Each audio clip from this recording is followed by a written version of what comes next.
last year, Odyssey was talking to the State Department about what it could do, what issues were around, where religion could play a part. And they told us about a project called 2012 Hours Against Hate. Very simple project. Someone from a different tribe, faith, culture to you, different ethnic group, perhaps a group you've never spoken to or met before. Think of a way that you can come up with an hour or two a week to spend with someone from another group. And then see what happens. Are they as scary as you thought? Is there more commonality? And see what happens. So Odyssey went back and we went out to all the members and put out a competition and said, talk to your people, see if anyone has any ideas, and we will make a video about the winning idea. Well, the winning idea came from quite a new Odyssey member, KidSpirit.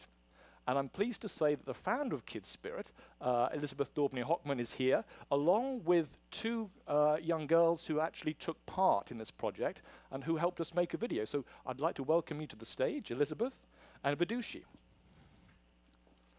Elizabeth. Hey, good to see you. Vidushi, hi there. And I think joining us through the power of Skype, we should have Susanna. Is Susanna there? Silence. Susanna, you're there. Wonderful. And do we have sound with Susanna? We can see you waving, Susanna. We do have sound. Hi. Wonderful. Yes.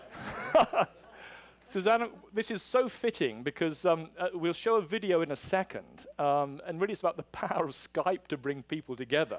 So Susanna's there actually walking the walk on this one. As I said, we had a video made about the winning entry for 2012 Hours Against Hate in the Odyssey competition. But before we see that, I just want to say hello to everybody. Elizabeth, just introduce yourself, what you do at KidSpirit. Absolutely. Elizabeth Dabney Hochman, and I'm the founding editor of KidSpirit Online and KidSpirit Magazine, which is a nonprofit quarterly magazine and online community for kids 11 to 17 to engage each other about issues of meaning, life's big questions, really bringing together kids from all backgrounds and traditions around the country and around the globe to interact dynamically about what they care about. And then a strong interest in media, so a perfect partner for Odyssey Networks. Absolutely. Yeah. And Vidushi, just introduce yourself and how you got involved in all this. Hi, I'm Vidushi Sharma. I'm finishing my senior year in high school at Ridgewood High School. I live in Secaucus, New Jersey, only 10 minutes away from Penn. And I got involved with KidSpirit, I think 2 years ago, just looking for a place to submit writing online. And reached out to Elizabeth and Mark, who helps out with the ed board, asked if I could join the ed board, and ended up making a lot of meaningful relationships there, which obviously continued throughout the 2012 Hours Against Hate process. And finally, Susanna, all the way from North Carolina. Tell us about you and your involvement in KidSpirit. I think I found it in a very similar way to Vidushi. I was looking online for a place where I could submit my writing to, and I found their magazine. It's been, I can't remember exactly how long ago it was, but I've gotten to work with them a couple times on different articles, and I've really enjoyed it. It's been a wonderful experience for me. Brilliant. Now, just before we see the video, Elizabeth, one final question to you. As I set it all up, State Department, 2012 Hours Against Hate, Odyssey. Odyssey picks up the baton and puts out to all our members, hey, would you like to take advantage of this opportunity? What made you decide that this was a project you felt was valuable and KidSpirit wanted to be part of? Well, it's really an extension of what we do at KidSpirit all the time. So it was, in many ways, a natural outgrowing of what we're trying to do with kids on a large scale in media, primarily print media, but also social media, to encourage people to come together across perceived differences, some of which are cultural, ethnic, religious, maybe just whether people are urban or rural, but really to bring them together on issues that they care about together and create commonalities and common understanding. And so when we, it's obviously critical, given our conversation about the many social problems that exist, that in fact these children are inheriting, to give them a chance to find common ground is a very important, I think, and central part of what we need to be doing. So you chose two members of your editorial team, or two people who worked with you? We looked, actually we sent in a number of different pairs of kids, and what was remarkable to me was the fact that these girls are absolutely extraordinary, but we had a lot of interest. I knew that there were going to be really quite a few groups of kids who wanted to participate intensely in this. And of the ones who did, we continued to hear about their experience down the road, even the ones that didn't win this contest, because the experience was quite meaningful for them to Skype with someone across differences who lived in a very different part of the country. So basically, you got from Deb Matthews, our head of membership, details, and you came back and you said, I've got these pairs. They come from different traditions. What do you think? Odyssey went, yep, that sounds really good to us. So we made a video. And so let's see a cut-down version of that 6-minute video. How was your summer? It was pretty good, very, very busy. Tennis as usual. In my last month of tennis season now, so I'll hopefully have some more time after it ends. But how was your road trip to Hawaii and everything? It was really crazy. I'm Susanna Olson. I am a homeschooler from North Carolina, and I'm the middle child in a family with 7 children. Thank you for the food, Lord. Thank you for the food, Lord. I'm a Christian, and basically that just means I love the Lord Jesus. I've been homeschooled my whole life, but I've really, really enjoyed it. It's different, but I feel like I can kind of cater my education to the way I learn. I'm Vidushi Sharma, live in Secaucus, New Jersey, bordering the Hackensack River. It's the best of both worlds, being 10 minutes away from the city and also living here. And my family is from India. We are all sort of Hindu, Buddhist, but very diverse professions in my family. My family kind of experiences religion more as a way of life than anything. I've never been to the temple regularly or anything, but our lifestyle is all about tolerance and self-control, like control of the mind. So I find a lot of applications in everyday life, just staying in the present, focusing on your consciousness, and basically the principle of nonviolence.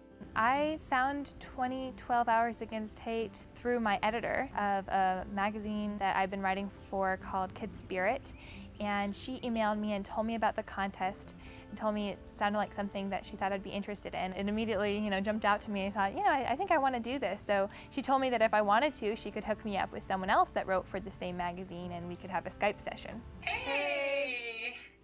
How are you? I'm doing quite well. How are you? Good, we finally get to Skype. 2012 Hours Against Hate for me is a campaign looking for people who are comfortable having kind of the expanded mindset and open mindset of listening to others, whether it be about their religion, about their cultural backgrounds. It's more than just religion to me. It's more about tolerance on a global level. Going into the Skype call, to be honest, I was a little bit wary. I mean, I was nervous because of this, but in my school especially, a lot of people do not call themselves religious. And whatever exposure my family has had to overly religious people has generally been negative, from people trying to convert us or people just being very closed-minded about religion. I didn't know if Susanna would be sort of lofty in her outlook on my religion, or if she would be as open and tolerant as she turned out to be. You're still talking to each other. I gather. Vidushi, let's start with you. So you pick up this idea that there's a chance to do something together around 2012 Hours Against Hate. Why did specifically you do it? And were you looking to try and cross a faith barrier, a cultural barrier, or what?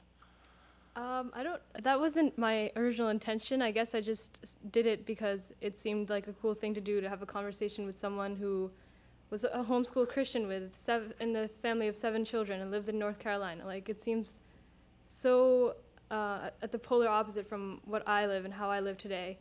But it turned out to be what you said, like a very defining sort of religious and cultural experience for me, because it sort of showed me the importance of not only tolerating other religions, but embracing them.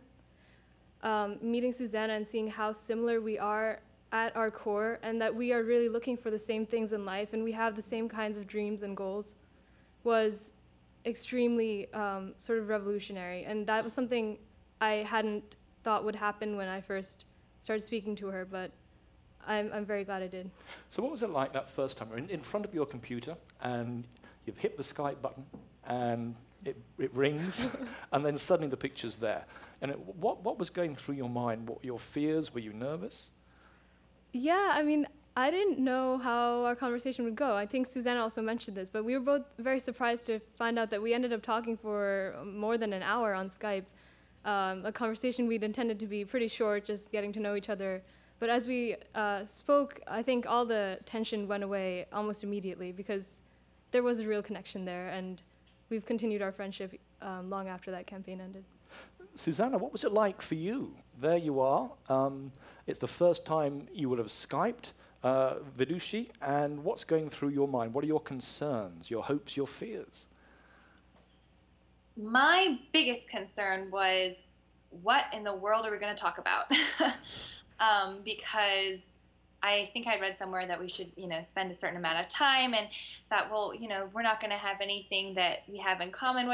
How are we going to sustain a conversation for any amount of time? And so I was nervous about that, but it went so smoothly.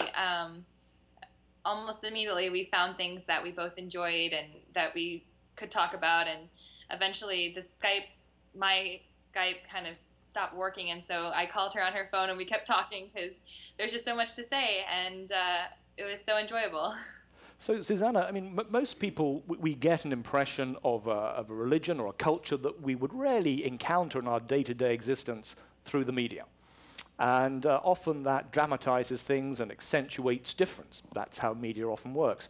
So what preconceptions did you bring to that first call about a Hindu, a Buddhist, or perhaps somebody who just didn't have faith as central in their life as you do?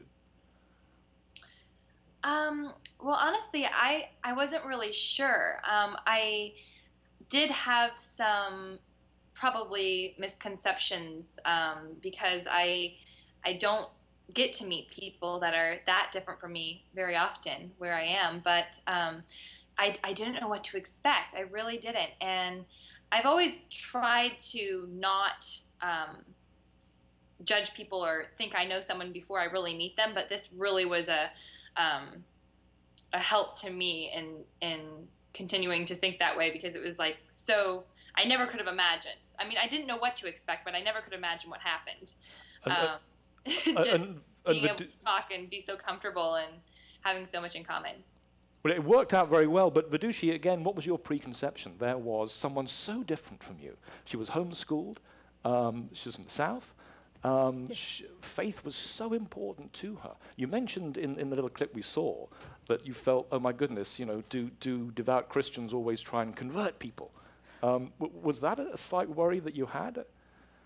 I mean, like Susanna, I didn't quite know what to expect, but I mean, from personal experience, every year there are people who stand outside my high school from a local church and hand out Bibles to people and are usually a little bit confrontational. So, I mean, I had negative experiences in the past that were definitely running through my mind.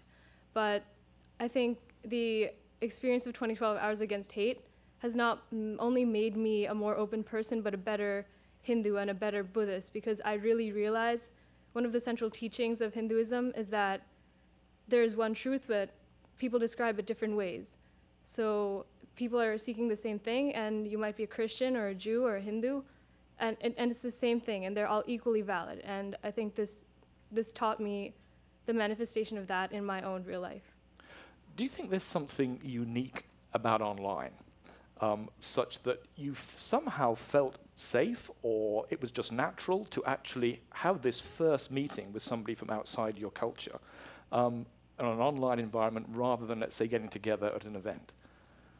I think, yeah, it felt natural for me, maybe because, I mean, we've been growing up in the age of technology and meeting people through Skype and Facebook and like on our phones. Like, at least for me, it was very natural, and it was almost like a real life encounter. Now, just one or two more questions here, and then I'm going to throw it open to everybody at home and in the audience. So just a reminder, if you want to tweet, then it's hashtag OnTownHall 2013. If you want to email your question to us, it's townhall@odysseynetworks.org. Elizabeth, we've seen what happened, we've seen how it started, but for KidSpirit, it didn't end there, though, did it? Not at all.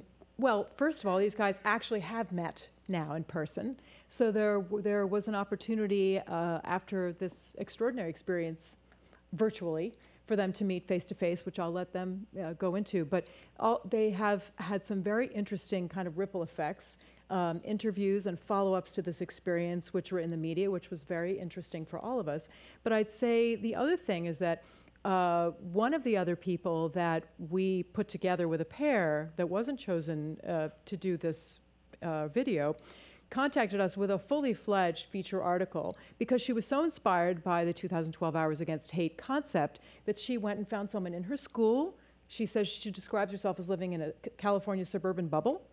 And so she's a rather secular girl. She's half Buddhist, and she went and she found a Muslim girl in her high school who she didn't know, sought her out, and they developed a close friendship and worked very hard on an article really describing their moral and ethical outlooks coming from two very different places and arriving at many of the same conclusions as teenagers. So it was fascinating to us to have sort of unsolicited waves, if you will, following this event, and to have it be meaningful not only to those two, but now to our thousands of readers online. And so much of what we do at KidSpirit interacts with faith both directly and tangentially. So we have now an interfaith connections column, and that's where this piece was published. So that's the beauty of these partnerships. It's a catalyst that comes together. Odyssey and KidSpirit came together, and that sparked something. You and Susanna came together, and you discovered each other got on, and you keep your friendship growing. Final question to you, though, Vidushi, before we throw it open. What did you learn, perhaps, about yourself? You've obviously learned quite a bit about Susanna, but what does this whole process taught you about yourself? I think I was thinking of this in the gun control panel when you mentioned, Valerie, you mentioned seeing yourself in others. That's what I learned about myself through 2012's Hours Against Hate.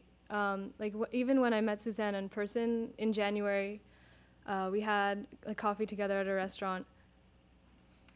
It was like I was speaking to someone just like myself. I mean, we are so different, but we both love traveling. We both love books. We both want the same things from life. So that's what I learned, how strongly I can connect with other people and how easy it is to do that. Just a simple conversation can do it. And Susanna, what has this whole experience taught you about the other and how people should relate to the other?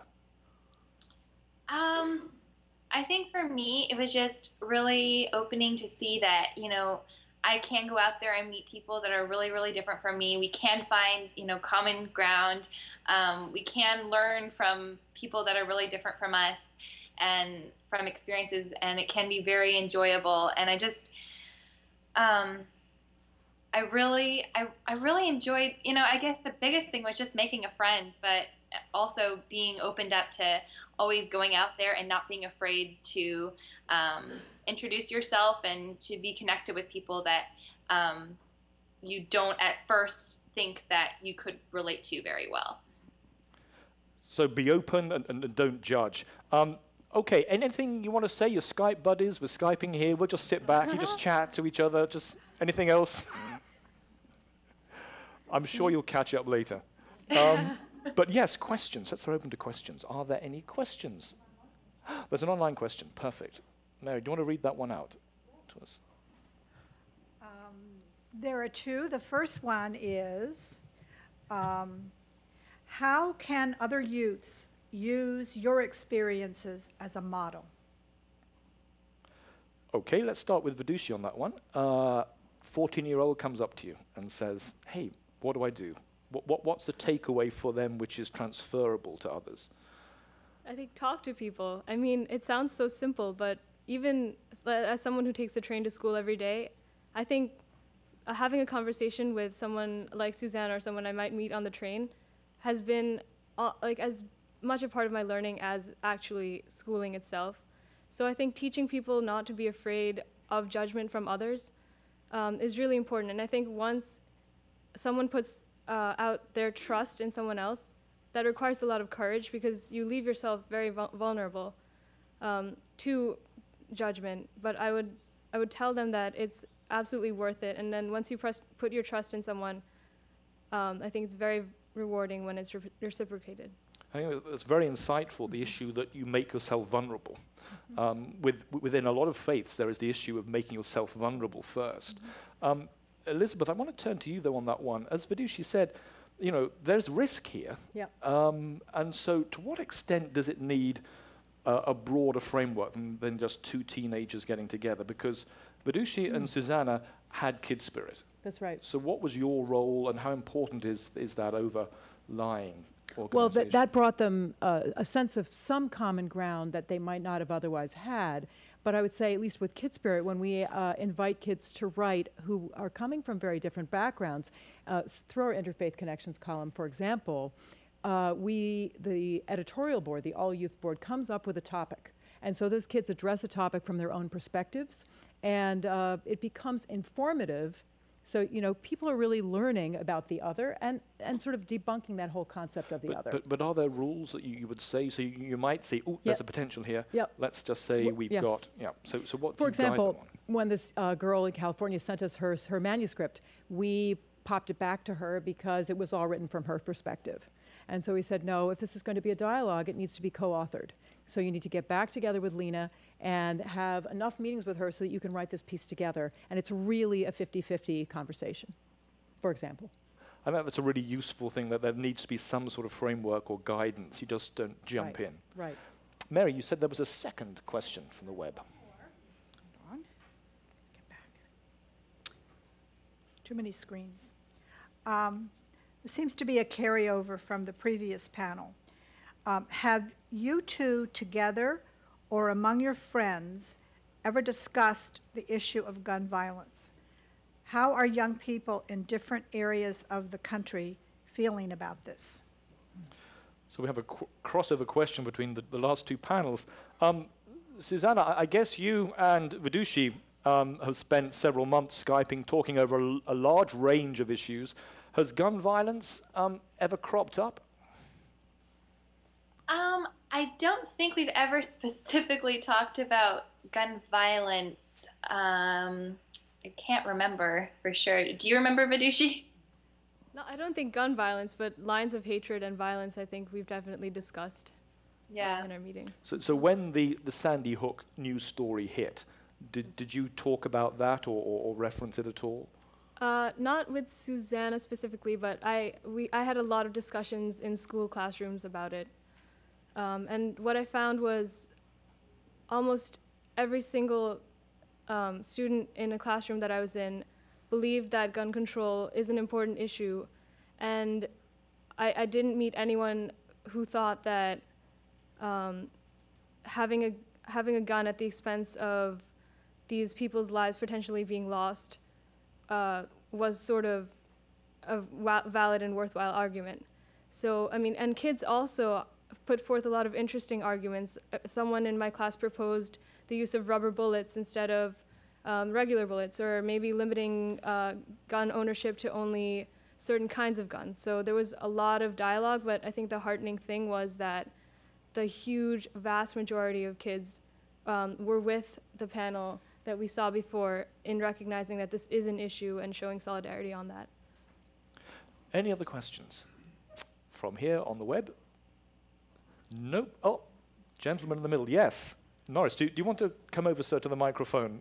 Norris Chumley, producer extraordinaire and Thank winner you. of a prize. Wilbur Award. Yes. Yeah, I'm very happy about your collaboration. Very exciting. I'm just curious, did anything not be so easy?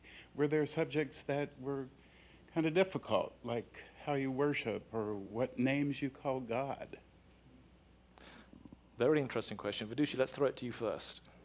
I wouldn't say difficult, but the first, I guess the central difference would be Hinduism having sort of a universal consciousness conception of God versus a religion that had more of a structure in Susanna's Christianity. So it wasn't any difficulty, but I thought before we talked, I thought that would be the major hurdle, and that would be our major difference. But we both learned from talking to each other about that. Susanna, any thoughts on that? Tricky subjects. Yeah, I think we definitely found things that we had different ideas about and different beliefs in.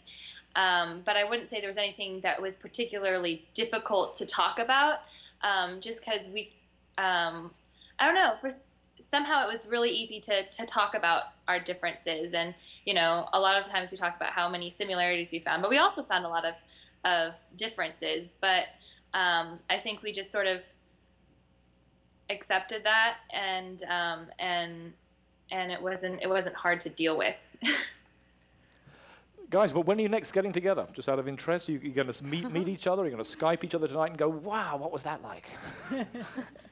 Maybe I'll visit North Carolina sometime. I'm waiting. Well, on that point, I'm going to wrap this one up. Thank you very much indeed. Thank you so Thank much. you. Thank you.